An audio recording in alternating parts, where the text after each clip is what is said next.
Assalamualaikum warahmatullahi wabarakatuh. Kami dari kelompok 6 akan menjelaskan materi mengenai permainan berhitung dan balok anak usia dini.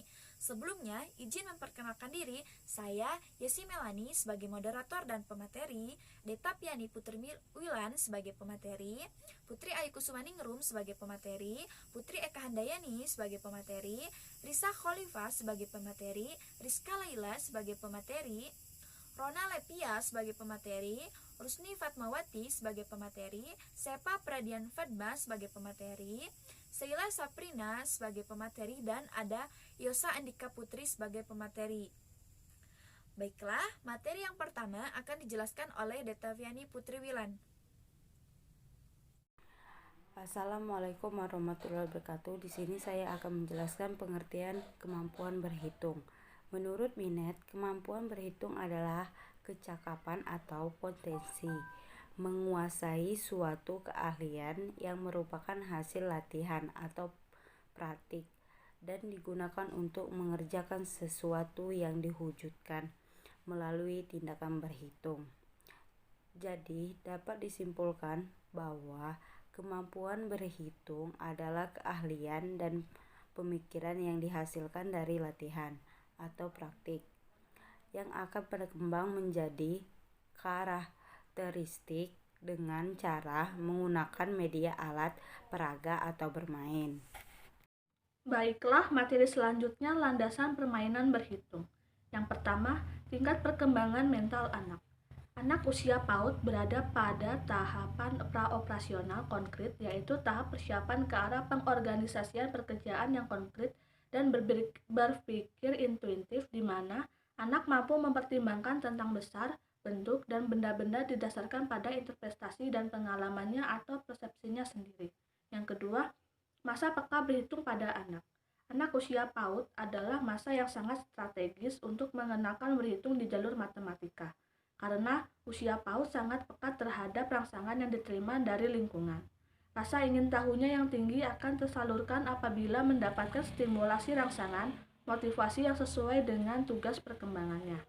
Yang ketiga, perkembangan awal menentukan perkembangan selanjutnya. Pendidikan di PAUD sangat penting untuk mencapai keberhasilan belajar pada tingkat pendidikan selanjutnya. Blom bahkan menyatakan bahwa mempelajari bagaimana belajar yang terbentuk pada masa pendidikan PAUD akan tumbuh menjadi kebiasaan di tingkat pendidikan selanjutnya. Selanjutnya, permainan berhitung di PAUD seyogianya dilakukan melalui 3 tahapan penguasaan berhitung di jalur matematika, yaitu yang pertama ada tahap penguasaan konsep.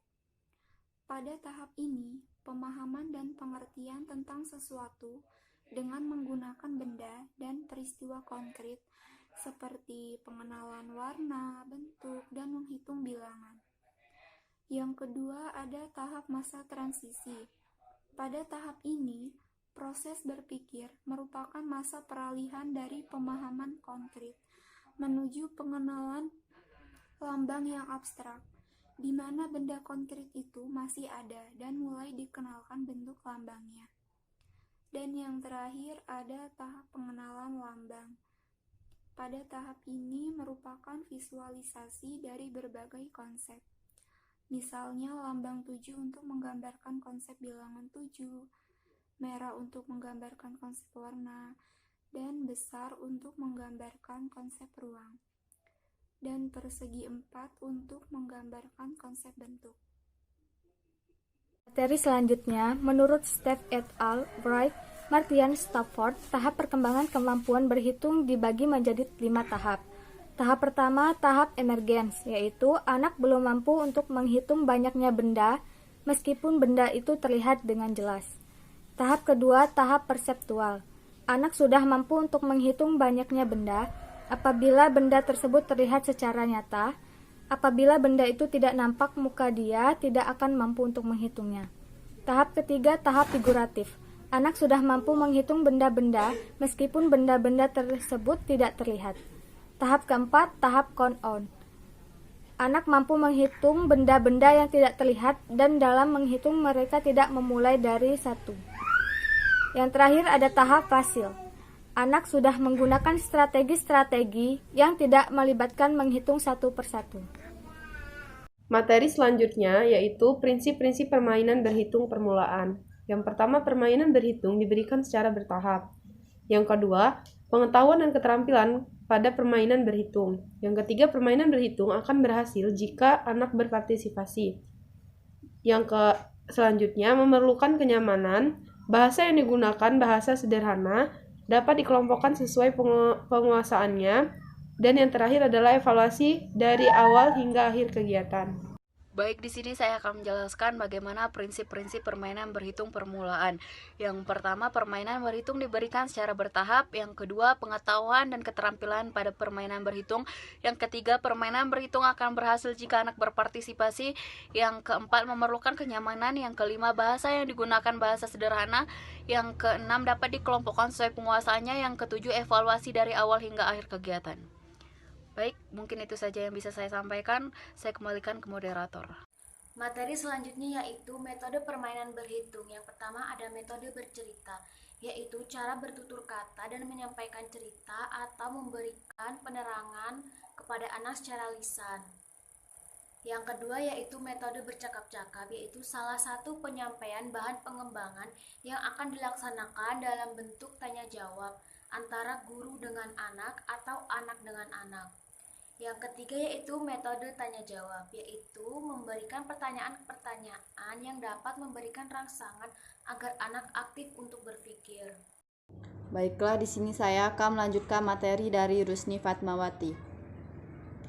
Metode pemberian tugas. Metode pemberian tugas ini merupakan kegiatan belajar mengajar dengan memberikan kesempatan kepada anak untuk melaksanakan tugas. Lalu metode demokrasi. Metode demokrasi ini merupakan suatu cara untuk mempertunjukkan atau memperagakan suatu objek atau peristiwa dari suatu kegiatan. Lalu metode eksperimen. Metode eksperimen ini merupakan metode kegiatan dengan cara melakukan suatu percobaan dengan cara mengamati proses dan hasil dari percobaan tersebut. Selanjutnya yaitu pelaksanaan permainan berhitung. Yang pertama ada bermain pola. Anak diharapkan dapat mengenal dan menyusun pola-pola yang terdapat di sekitar secara berurutan. Setelah melihat 2-3 pola yang ditunjuk oleh guru, anak mampu membuat urutan polanya sendiri. Yang kedua, bermain klasifikasi. Anak diharapkan dapat mengkelompokkan atau memilih benda berdasarkan jenis, fungsi, warna pasangannya sesuai dengan yang dicontohkan dan tugas yang diberikan oleh guru. Yang ketiga, bermain bilangan. Anak diharapkan mampu mengenal dan memahami konsep bilangan, transisi, dan lambang sesuai dengan jumlah benda-benda pengenalan bentuk lambang dan dapat mencocokkan sesuai dengan lambang yang lain. Yang terakhir ada bermain ukuran. Anak diharapkan dapat mengenal konsep ukuran standar yang bersifat informal atau alamiah seperti panjang, besar, tinggi, dan isi melalui alat ukur alamiah antara lain jengkal, jari, langkah, tali, atau tongkat. Itu ada permainan geometri. Permainan geometri itu anak diharapkan dapat membedakan dan menyebutkan berbagai macam benda berdasarkan bentuk geometri dengan cara mengamati benda-benda yang ada di sekitar. Misalnya bentuk lingkaran, segitiga, bujur sangkar, segi 4, segi 5, segi 6, setengah lingkaran, dan oval. Selanjutnya itu ada permainan estimasi. Anak diharapkan memiliki kemampuan memperkirakan sesuatu, misalnya perkiraan terhadap waktu, luas, jumlah, dan ruang. Selain itu, anak dilatih untuk mengantisipasi berbagai kemungkinan yang dihadapi. Selanjutnya ada bermain statistika. Anak diharapkan dapat memiliki kemampuan untuk memahami perbedaan-perbedaan dalam jumlah dan perbandingan dari hasil pengamatan terhadap suatu objek dalam bentuk visual. Baiklah, materi yang terakhir ada pengertian konsep permainan balok, di mana konsep permainan balok ini pertama kali dikembangkan oleh Caroline Part dengan kemampuannya mengolah kayu menjadi permainan balok. Nah, balok-balok angka merupakan kegiatan pembelajaran melalui media visual yang dapat digunakan untuk mengembangkan kognitif anak usia dini. Balok-balok ini merupakan media yang diciptakan pertama kali oleh Montessori tahun 1909. Nah, di dalam permainan balok ini ada 3 tahapan. Yang pertama ada one-to-one correspondence, yaitu cara di mana anak dapat memahami tentang konsep bilangan dengan cara mencocokkan item yang satu dengan item yang lainnya. Yang kedua ada rote connection, yaitu menghafal bilangan, merupakan kemampuan anak mengulang angka-angka atau mengingat kembali angka-angka membilang yang akan membuat anak memahami tentang arti sebuah angka. Yang terakhir ada rational connecting, yaitu menghitung di mana anak secara akurat dapat menghitung atau dapat mencocokkan nama angka yang ada di hadapannya atau yang sedang dilakukan. Nah, sehingga anak akan mengerti dan memahami makna angka dan pengenalannya. Di sini anak sudah mulai ada perkembangannya tentang mengenal sebuah angka. Baiklah, itu saja materi yang dapat disampaikan oleh kelompok 6. Kurang dan lebihnya kami mohon maaf. Kami akhiri. Wassalamualaikum warahmatullahi wabarakatuh.